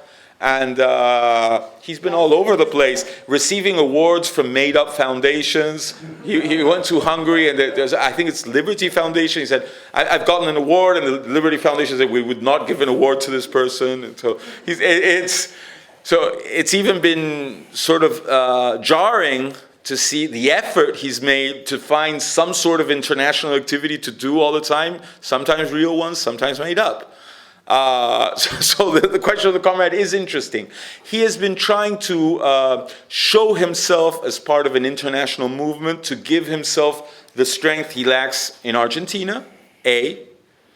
He is trying to offer himself as a pawn of international political struggle in a moment where, as we mentioned very briefly, this is a central point. So, for example, he wants to hold a conference to back Zelensky in the Latin American region. He closed his electoral campaign waving the flag of Israel. and has invited the Israeli ambassador in Argentina to preside over a cabinet meeting, which is illegal to have a member of a foreign government preside over your national cabinet. So then they had to explain that it wasn't actually a cabinet meeting. They had just asked the ambassador to come and say hi to the cabinet, and then they had the cabinet meeting or something. But these are very, how do you say, big gestures. And apart from him being a megalomaniac and thinking he's going to be the center of a new world order of some sort, he went to Davos and said that they were all socialists. I mean, he does strange things. But I think there's a material reason for it too. And many of us here today are Marxists, so we usually look for material reasons for things. And I think what he's trying to do is convince Trump, if he comes to power, to give Argentina enough dollars to not go into default, and to show he is a valued and well-known international operator who it would be a good idea for Trump to finance, and to give him enough money to be able to let go of something that's called the cepo to the dollar, the blockade on free movement of dollars into Argentina, which is a feature of the economic system from Kirchnerismo that Milei has not changed. You cannot freely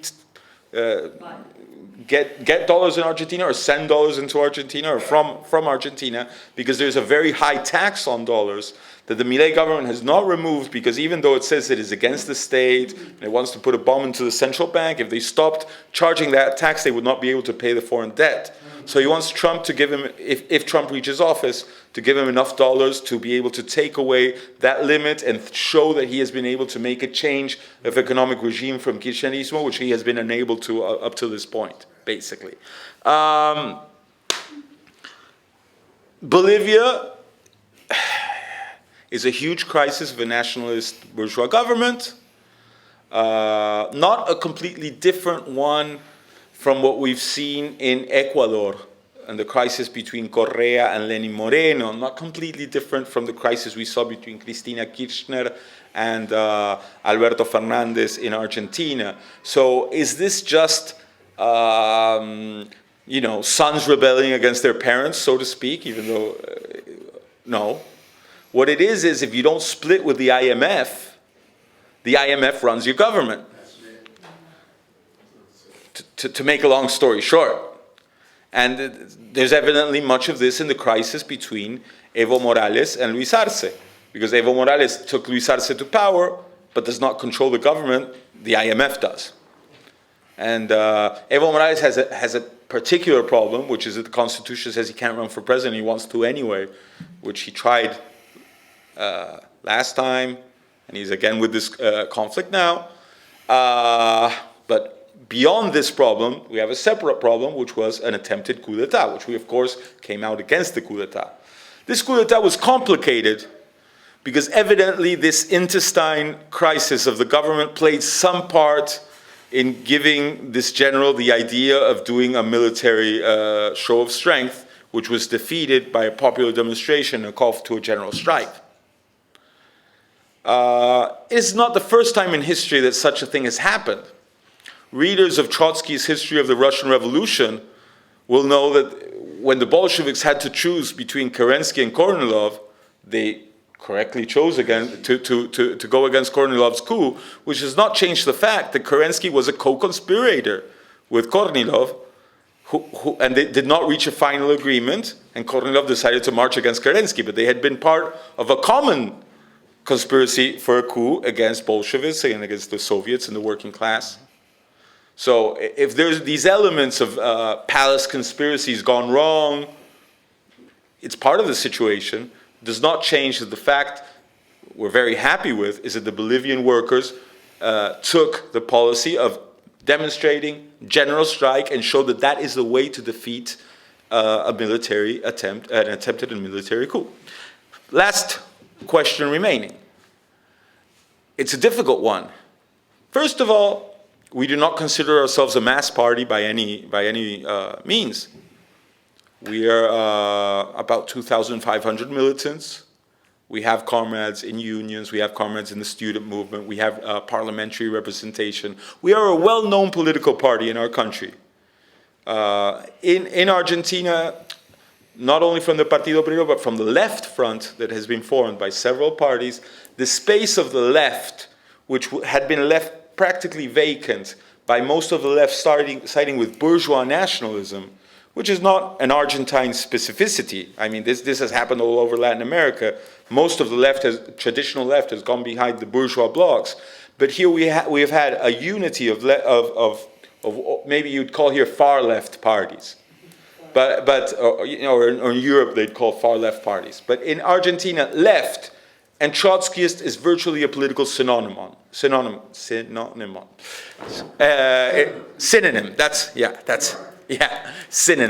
I had a hard time with that. Because in the last 15 years, almost, the left front has occupied the political space of a criticism from the left and is the only political space that systematically is on the side of workers, is on the side of democratic freedoms, is on the side of environmental demands, is on the side of women's demands. So social movements, which are important, of course, in Argentina and all over the world, and which bourgeois parties don't stand for, have an expression in the left workers' front, which the Partido Obrero is a founding member and an important part of. This electoral and political position has to be combined with systematic intervention in the class struggle and the political formation of cadre through Marxist theory and political discussion, which is the center of formation of militants. I mean, there's no recipe for it, but I think those we can recognize as the key components. But isolated from the world working class movement, this is weak. We need an international. We had a meeting last month where a dozen of organizations from very different political backgrounds met in Buenos Aires and agreed on a common point of view in regards with imperialist war, genocide, and how to fight against our capitalist governments. And we have a political document which is there on the table where we have the different materials.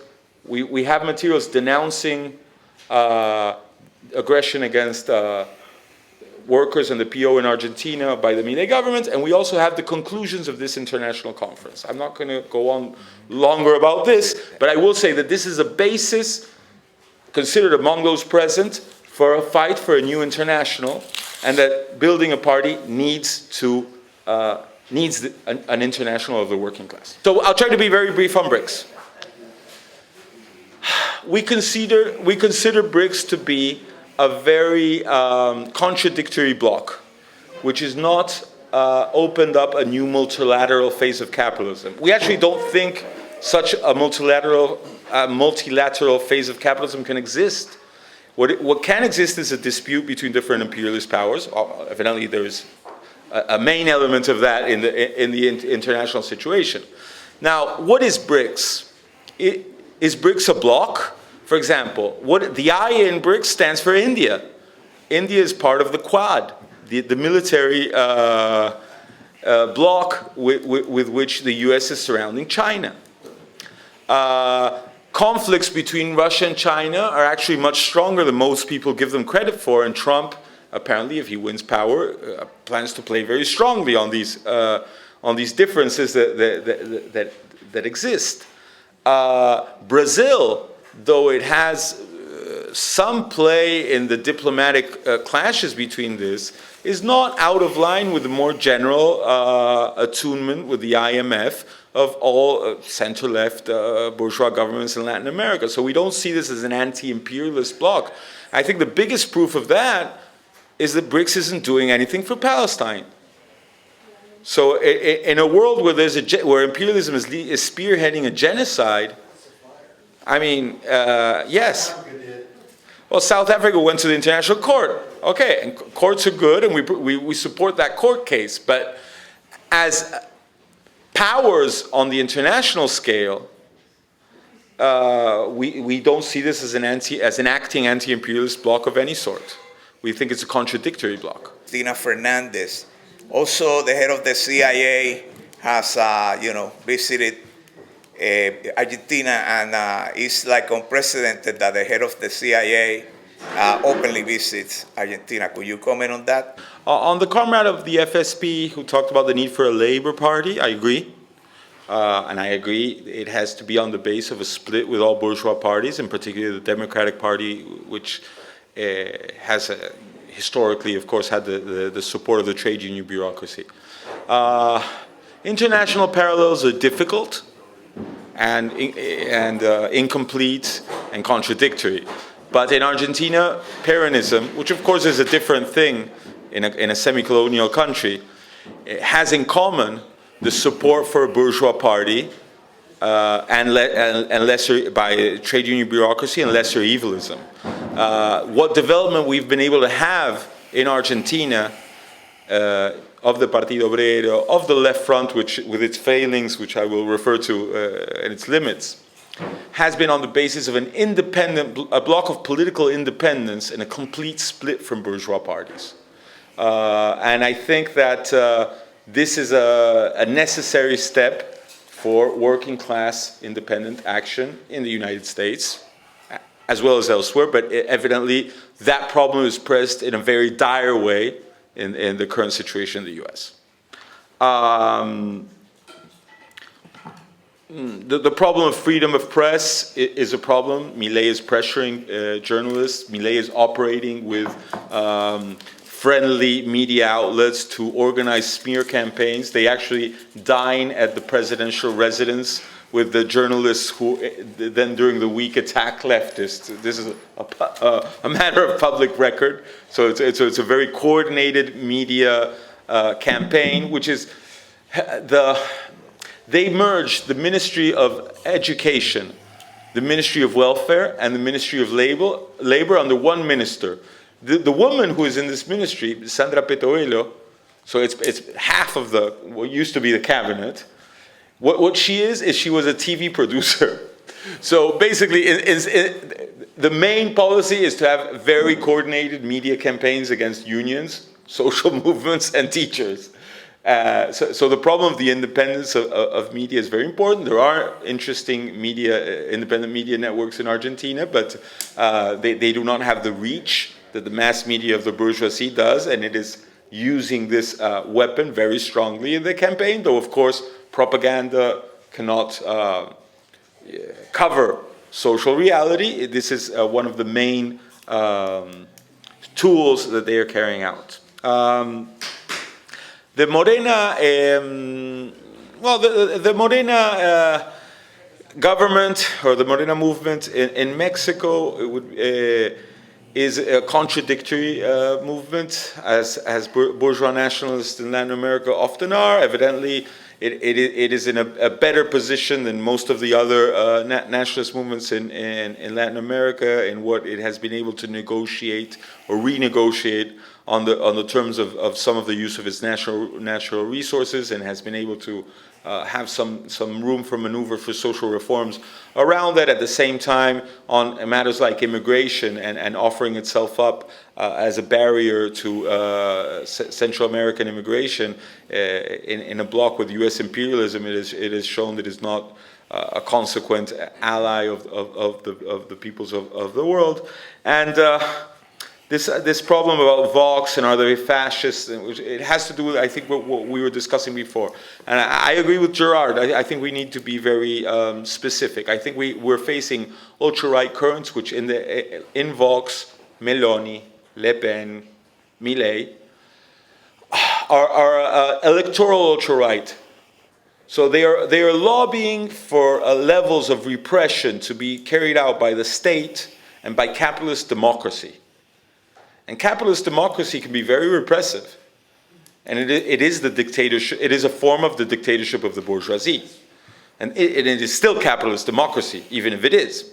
So, and they use espionage, they use hardened police repression, but the bourgeoisie in the majority of the world, and in all of it actually, prefers democracy as a way of governing because it is more stable than going to direct dictatorships or direct fascism, and uses fascism generally when there is a revolutionary upsurge, and we are not living revolutionary upsurges in any of our countries right now, so the bourgeoisie is, in general and as a rule, not using fascism as a political resource.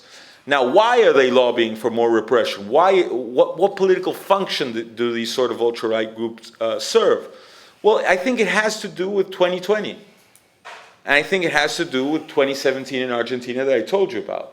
It has to do with that even if we have not been able to make revolutionary alternatives that have taken power, we have been able to deploy mass movements which have made it very difficult for them to govern as they'd like to.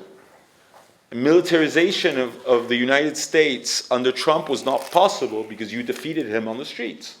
Labor reform in Argentina was not possible because we defeated the Macri government in the streets. So these ultra-right groups express a tendency within the bourgeoisie who are saying, let's stop fucking around with these people. Let's put the infantry on the streets and put them in jail if they come out to demonstrate when we're trying to pass these reforms. Just to try to be graphic and clear, I think this is a tendency that they express. So I think Vox is one of these groups, and I think they are a trend, these ultra-rights who have won spots in the European Parliament, and who are talking about splitting up the European Union, but when they get closer to power, like Giorgia Meloni, have become the best administrator of NATO and European Union. I don't think the left is dying in the United States. I think that you're very worried, and rightly so, about very many things, but there's a problem of leadership, there's a problem of organization, there's a problem of program. What left?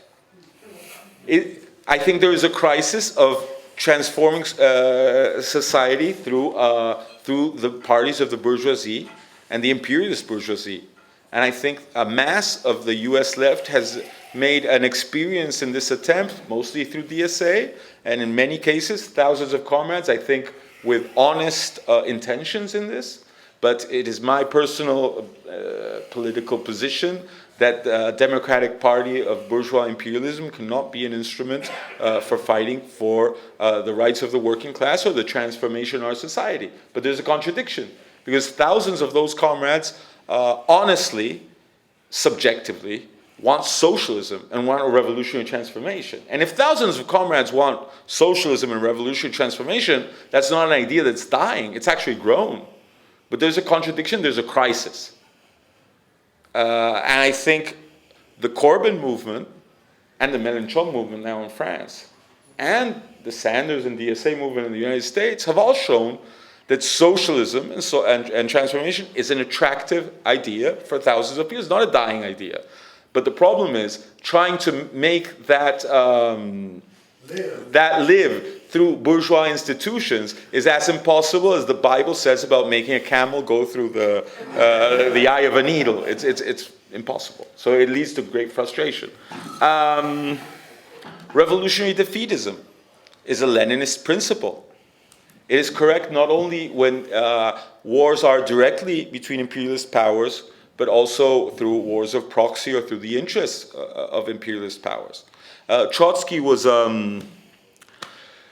war correspondent in the Balkans War before the First World War, and he showed very clearly the reactionary interests that were behind each. So we consider, and as the comrade rightly pointed out, we've been happy to find that this position, which seemed to be very few of us, once we started a campaign, we've been linking up with comrades. Not all come from Trotskyist traditions. Some come from very different traditions. We have many differences on many points, but we've agreed on this common position of revolutionary defeatism. We are also happy with this. So we'd like to discuss with all comrades who are interested to make this campaign grow. For revolutionary defeatism in Ukraine, and for the absolute and complete support for the Palestinian resistance against Israel.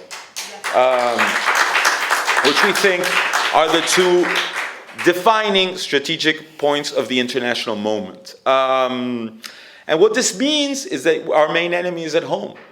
And what this means is that, crazy as it may seem, we think soldiers on the opposing lines have to fraternize to be able to rise up against their governments. It means that the Zelensky NATO puppet regime and the reactionary oligarchic regime of Putin are absolute enemies. We don't see a progressive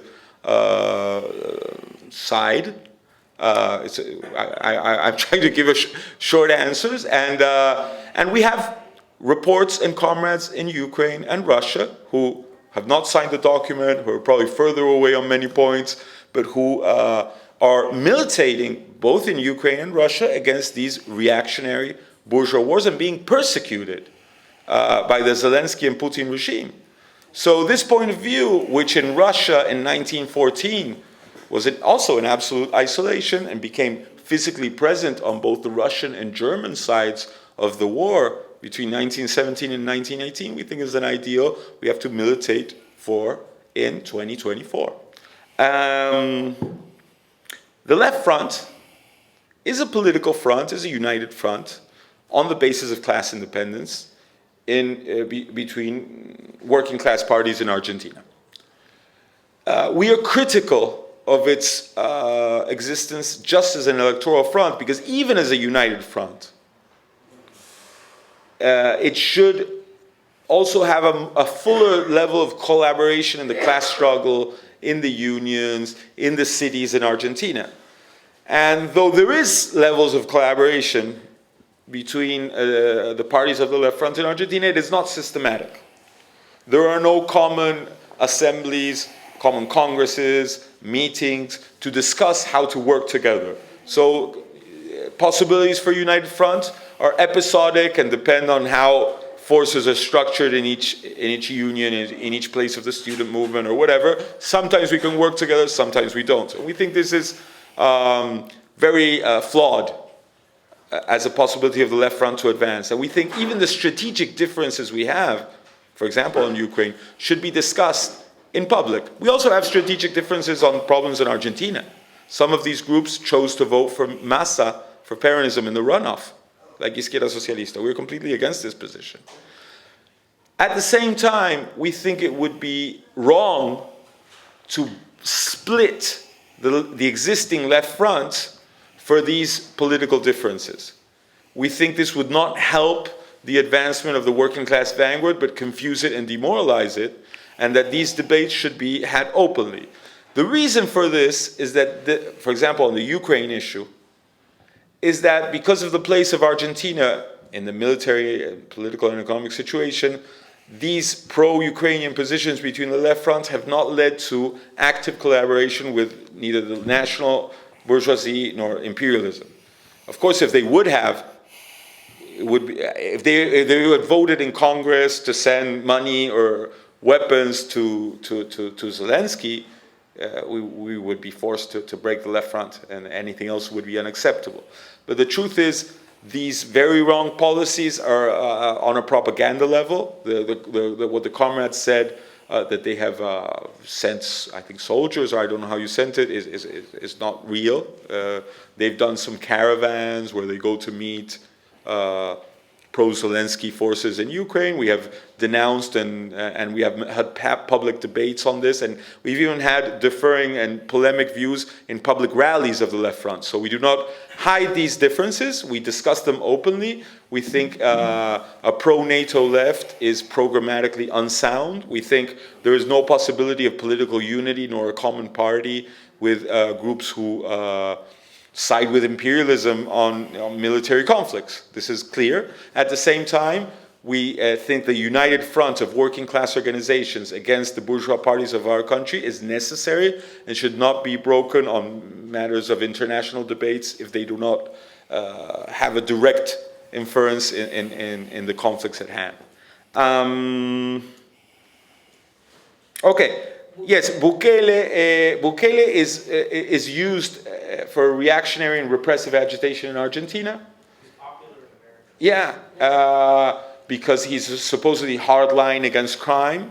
The level of human rights violations that are carried out by Bukele is absolutely staggering. He is being used as an example. For example, Milei and Patricia Bullrich this week presented a bill in Congress calling to lower, how do you say this, the age that you can go to jail, I don't know the technical term in English, to 13 years old. So definitely things that are trying to mirror off yeah. mirror of Bukele, and to try to use that popularity. It's a bit contradictory, but Bukele doesn't support Milei as much. He was recently in a common interview with Patricia Bullrich. It's just a humorous note, and they asked Bukele about the Milei government. He said he knows Argentina a lot because his wife studied there at the public university. Right. Which the Milei government is trying to shut down. And I say, I like Buenos Aires a lot because when you go, you see the street vendors and the street musicians, which the Milei government is sending the police to kick off the street. So, but this is Bullrich's face while Bukele was saying these things to television. She was white, pale. But no, they're two very repressive governments, and they're trying to feed off of their popularity. Last question. Laura Richardson is the commander of the Southern Command of the U.S. forces that has been, as Ricardo pointed out, 3 times in Argentina. Last time, Milei did a special act saying they were going to build a military base for the United States in Tierra del Fuego. So I think this has to do with the idea of a strategic alignment, which I referred to, and the idea of getting funds from Trump. But if the question is why is the Pentagon sending Laura Richardson so much to Argentina, I'll give 2 short answers. The first is, in the crisis of US imperialism internationally, it is trying to crack down on Latin America. It is trying to strengthen its level of control of Latin America. It's actively hostilizing Chinese economic presence, particularly in Latin America, and is in a very strong conflict on that line, and in general trying to to tie down the Latin American governments. This has gone, for example, during the previous government in Argentina, into very specific things. For example, pressuring a private harbor to be closed down of Chinese capital, so a U.S. capital one would open, and they're in the details, so to speak. So they're present. And Laura Richardson, the second answer is, Laura Richardson said herself, they said, so why are you interested in Argentina? And this video circulated widely in Argentina. Our resources. The resources. Ours. Yeah. Our resources. She said, me, please. our resources. No, but this is water, lithium, Gas. oil, gas. She listed, Argentina has all these things and we want them. So that's a very clear answer from Commander Richardson herself of the interest of U.S. imperialism in Argentina, and this is why we are campaigning against the alignment of our country, of course, with the genocide in Israel, with the imperialist war in Ukraine, but specifically with building new military bases for imperialism in our country, which will be used to sack our natural resources.